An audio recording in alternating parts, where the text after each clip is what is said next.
Halo, Assalamualaikum warahmatullahi wabarakatuh. Kita berjumpa lagi di dalam pembelajaran manajemen keuangan yang bertujuan untuk meningkatkan literasi keuangan saudara, keuangan kita semua. Nah, kali ini kita akan membahas topik dari manajemen keuangan lanjutan, yaitu struktur modal dan leverage.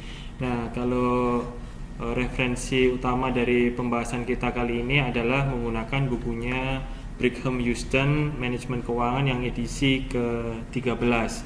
Ini di bab 13. Edisi ke-8. Kalau di edisi ke-11 itu berada di bab 14. Nah, kalau kita lihat dari tujuan pembahasan kali ini adalah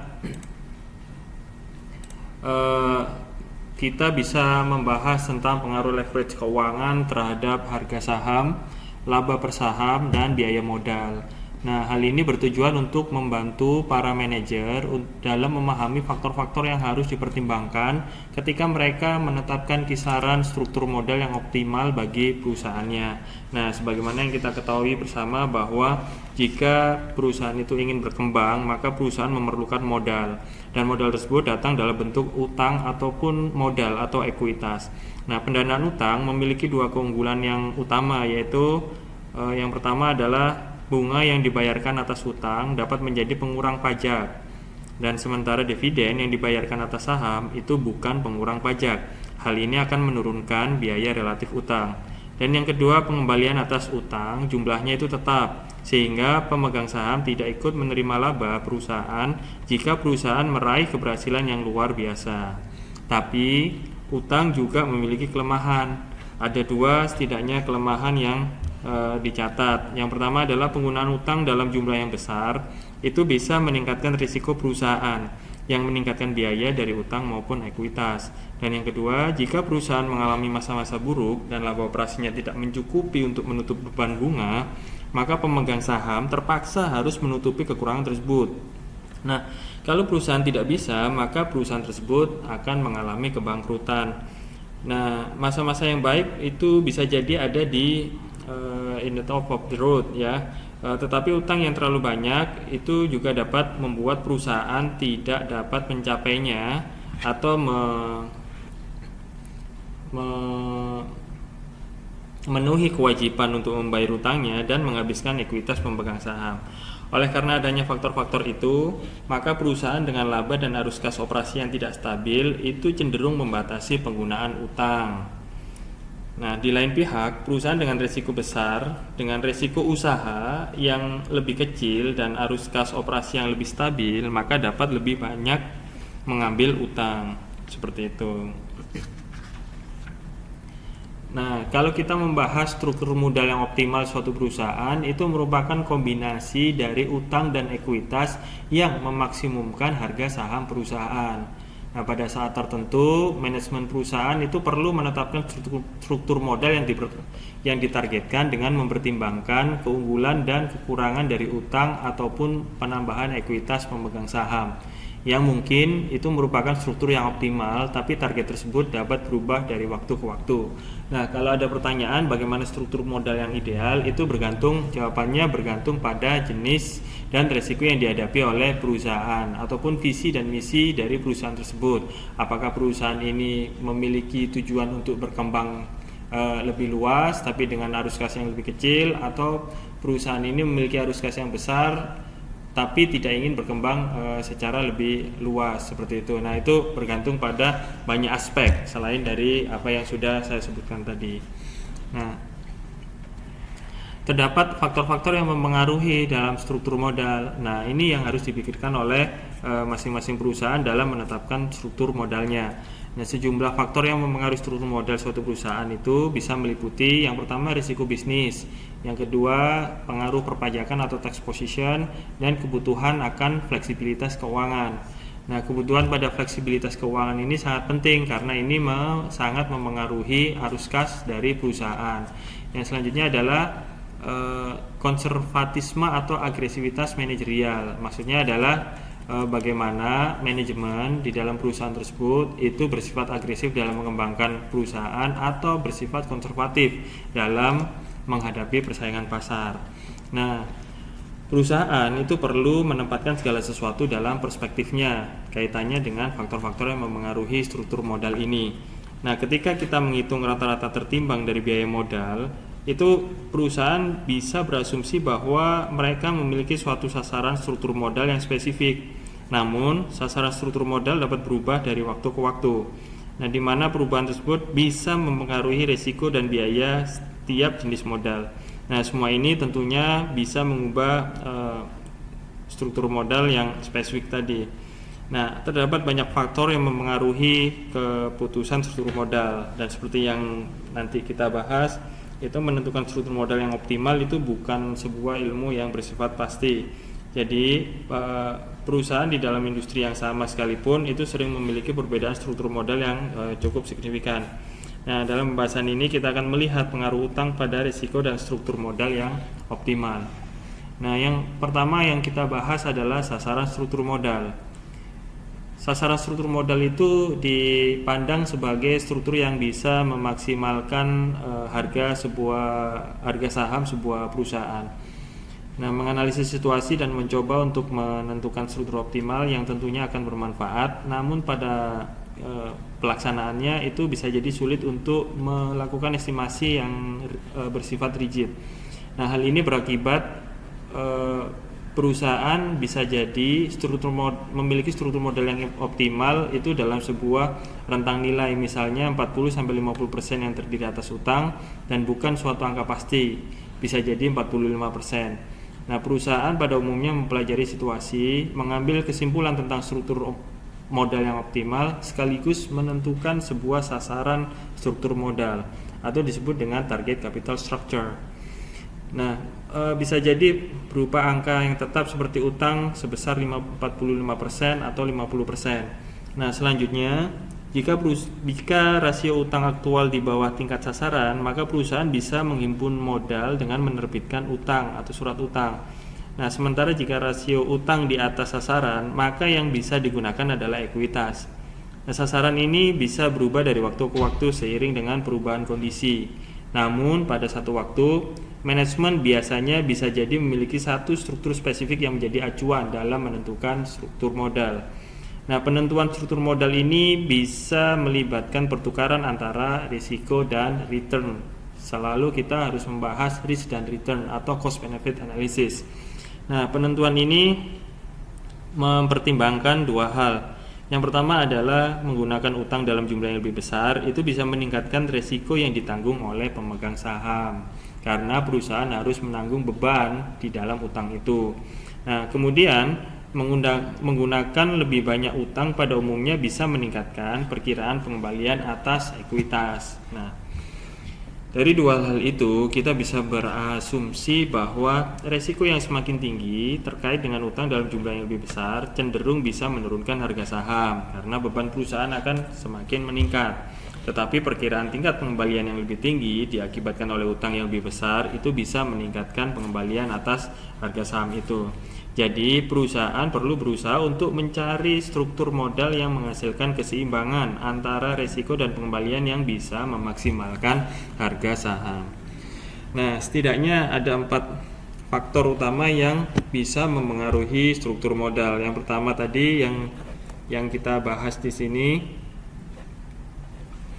yaitu risiko bisnis atau tingkat risiko yang inherent dalam operasi perusahaan jika perusahaan tidak menggunakan utang. Makin besar risiko usaha perusahaan, makin rendah rasio utang optimalnya. Yang kedua adalah pengaruh posisi pajak perusahaan. Nah, salah satu alasan utama digunakannya utang adalah karena bunga yang merupakan pengurang pajak. Selanjutnya, menurunkan biaya utang efektif. Namun, jika sebagian besar laba dari suatu perusahaan telah dilindungi dari pajak oleh perlindungan pajak yang berasal dari penyusutan, maka bunga atas utang yang saat ini belum dilunasi atau kerugian pajak yang dibawa ke periode berikutnya bisa menghasilkan tarif pajak yang lebih rendah. Akibatnya, tambahan utang tidak akan memiliki keunggulan yang sama jika dibandingkan dengan perusahaan yang memiliki tarif pajak efektif yang lebih tinggi. Yang selanjutnya adalah kebutuhan pada fleksibilitas keuangan atau kemampuan untuk menghimpun modal dengan persyaratan yang wajar dalam kondisi yang buruk. Nah, Bendahara perusahaan ini tentu mengetahui bahwa pasokan modal yang lancar dibutuhkan oleh operasi bisnis yang dipandang stabil, yang selanjutnya memiliki arti yang sangat penting bagi keberhasilan secara jangka panjang. Perusahaan juga perlu mengetahui bahwa ketika terjadi pengetatan uang dalam perekonomian secara makro, atau ketika suatu perusahaan sedang mengalami kesulitan operasional, maka cenderung lebih mudah dalam menghimpun utang dibandingkan dengan modal ekuitas. Dan pemberi pinjaman itu bisa jadi lebih bersedia untuk mengakomodasi perusahaan yang memiliki neraca yang kuat. Jadi potensi kebutuhan pada dana di masa depan dan konsekuensi kekurangan dana itu bisa mempengaruhi sasaran struktur modal. Makin besar kemungkinan kebutuhan modal dan makin buruk konsekuensi jika tidak mampu untuk memperolehnya, maka makin sedikit juga jumlah utang yang sebaiknya ada di dalam neraca perusahaan. Dan selanjutnya adalah konservatisme dan keagresifan manajerial. Nah, kita perlu mengetahui bahwa beberapa manajer itu bersifat lebih agresif dibandingkan dengan manajer yang lain, sehingga mereka lebih bersedia untuk menggunakan utang sebagai usaha dalam upaya meningkatkan laba.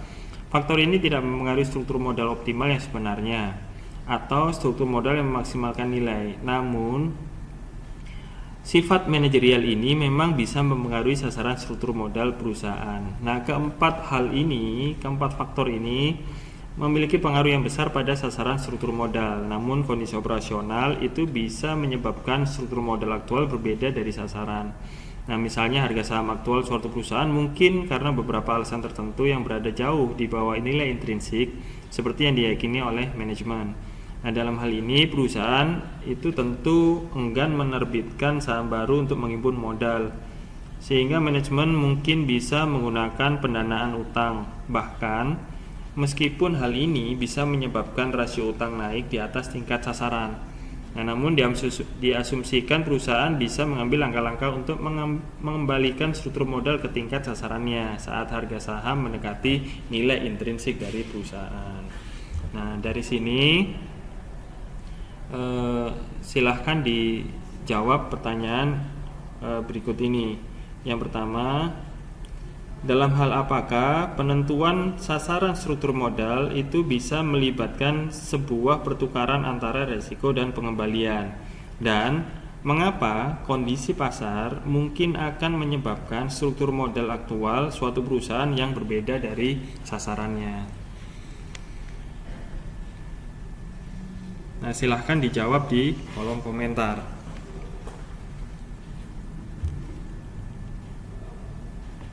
Nah, sebelum menjawab, jangan lupa klik tombol like dan tombol subscribe agar kita bisa mengikuti materi-materi manajemen keuangan di dalam channel Studi Bisnis ini.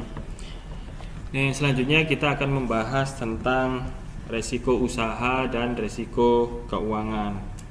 Nah, kita perlu meninjau risiko dari sudut pandang seorang investor individual, dan kita harus mampu memisahkan antara risiko dalam basis berdiri sendiri, di mana arus kas dari suatu aset bisa dianalisis secara terpisah, dan risiko dalam konteks portfolio, di mana arus kas dari sejumlah aset ini bisa digabungkan dan menganalisis arus kas konsolidasi.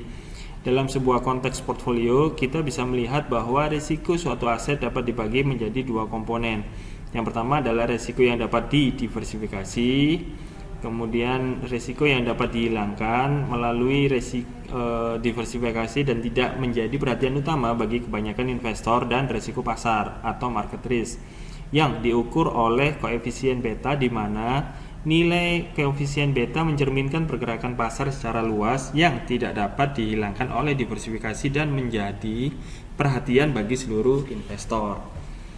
Nah, dalam pembahasan kali ini kita juga meninjau resiko dari sudut pandang perusahaan, dan kita melihat bagaimana keputusan penganggaran modal mempengaruhi tingkat resiko perusahaan. Oleh karena itu, sekarang kita akan membahas dua dimensi resiko. Yang pertama adalah resiko bisnis, dan yang kedua adalah resiko keuangan, di mana resiko bisnis itu merupakan ketidakpastian mengenai proyeksi pengembalian atas aktiva di masa yang akan datang, atau tingkat risiko aset perusahaan jika perusahaan tersebut tidak menggunakan utang.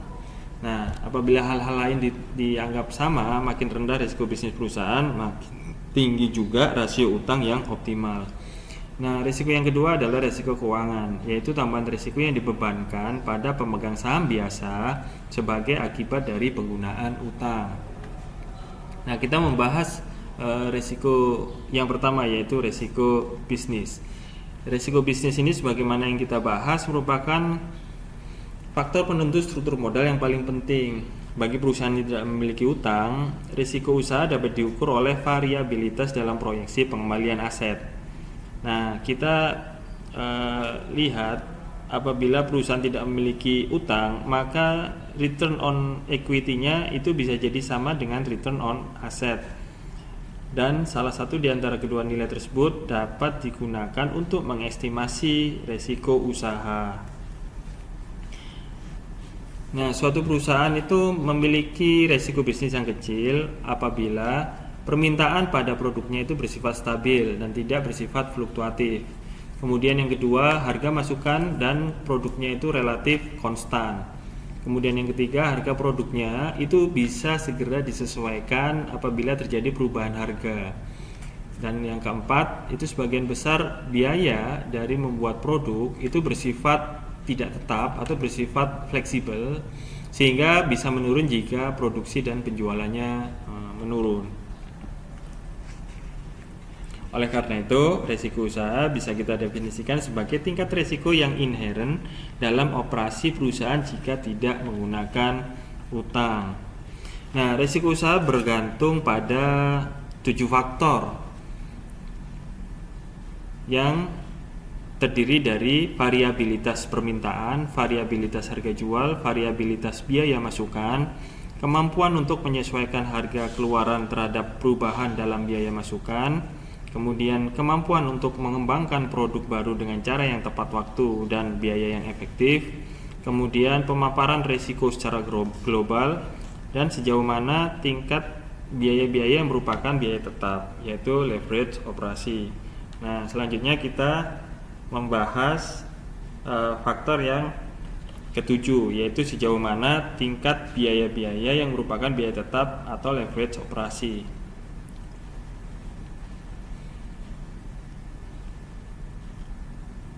Nah, jika sebagian besar biaya perusahaan merupakan biaya tetap, maka biaya tidak akan turun walaupun permintaan itu cenderung merosot. Nah, maka perusahaan tersebut bisa menghadapi tingkat risiko usaha yang relatif tinggi. Faktor ini disebut dengan leverage operasi dan bisa dibahas dalam bagian berikutnya. Nah, leverage keuangan ini menunjukkan sejauh mana sampai seberapa banyak sekuritas yang berpendapatan tetap, nah utang ataupun saham biasa, nah digunakan dalam struktur modal perusahaan. Risiko keuangan itu merupakan risiko tambahan yang ditanggung oleh pemegang saham sebagai akibat dari leverage keuangan.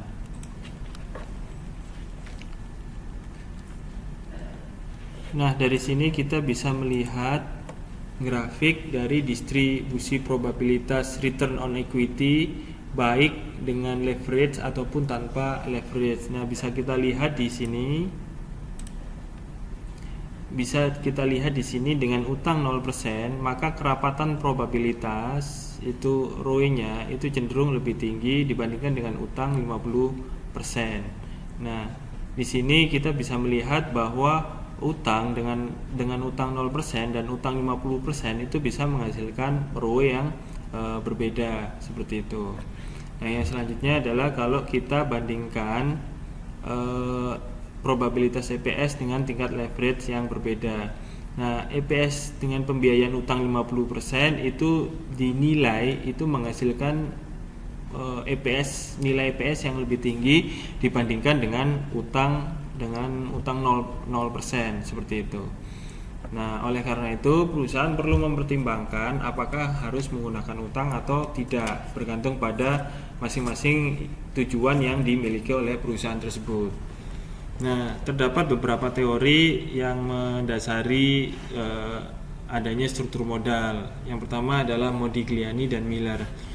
Nah, teori MM ini mengembangkan teori trade-off dari sebuah struktur modal atau pertukaran antara risk dan return. Nah, menurut teori MM, Struktur modal yang optimal itu berada pada keseimbangan antara manfaat pajak dari utang, yaitu terjadinya pengurangan pajak karena ada biaya utang, dan biaya yang berkaitan dengan kebangkrutan. Nah, Modigliani-Miller ini menunjukkan bahwa utang bermanfaat karena bunga dapat dikurangkan dalam menghitung pajak. Tetapi utang juga menimbulkan biaya yang berhubungan dengan kebangkrutan aktual dan potensial.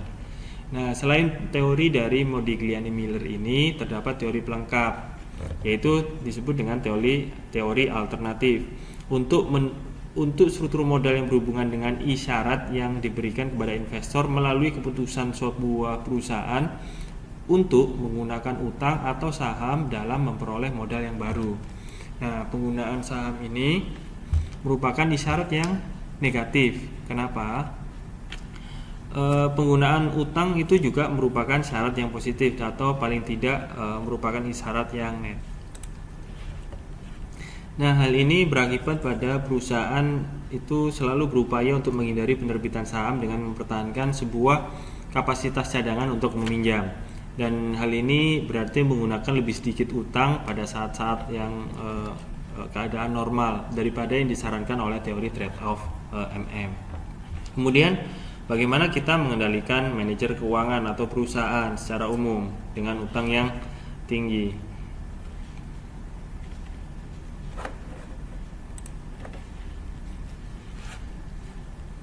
Nah, seorang pemilik perusahaan itu tentu saja bisa memanfaatkan penggunaan sejumlah besar utang untuk membatasi manajer dalam mengajukan utang yang tinggi. Nah, rasio utang yang tinggi itu bisa menimbulkan ancaman kebangkrutan yang memerlukan biaya, tetapi juga yang memaksa manajer untuk lebih berhati-hati dan mengurangi pemborosan uang pemegang saham. Nah, dalam upaya mengontrol manajer ini bisa menggunakan utang yang tinggi atau pengurangan arus kas bebas. Nah, banyak sekali pengambil alian ataupun LBO perseroan atau LBO perusahaan dalam tahun-tahun terakhir ini, sekarang ini dirancang untuk meningkatkan efisiensi dengan mengurangi arus kas bebas yang tersedia bagi manajer. Jadi memperkecil arus kas yang dimiliki oleh perusahaan. Nah, struktur modal kalau dipandang dari teori dan praktik itu meskipun secara teoritis kita dapat menentukan struktur modal yang optimal, namun dalam prakteknya kita ini tidak dapat mengestimasi struktur modal tersebut secara persis. Nah, dengan demikian para pemilik perusahaan atau para eksekutif dan manajer keuangan itu umumnya menyatakan struktur modal yang optimal dalam suatu kisaran, misalnya 40-50% utang, bukan dengan suatu angka yang tepat seperti 45% saja. Nah, baiklah, demikian yang bisa kita bahas hari ini. Semoga bisa bermanfaat dan dipahami. Apabila ada pertanyaan itu silahkan ketikkan di kolom komentar. Jangan lupa subscribe dan like, kemudian share video ini agar kita bisa memperluas literasi keuangan untuk bangsa Indonesia. So, semoga sehat selalu guys. Wassalamualaikum warahmatullahi wabarakatuh.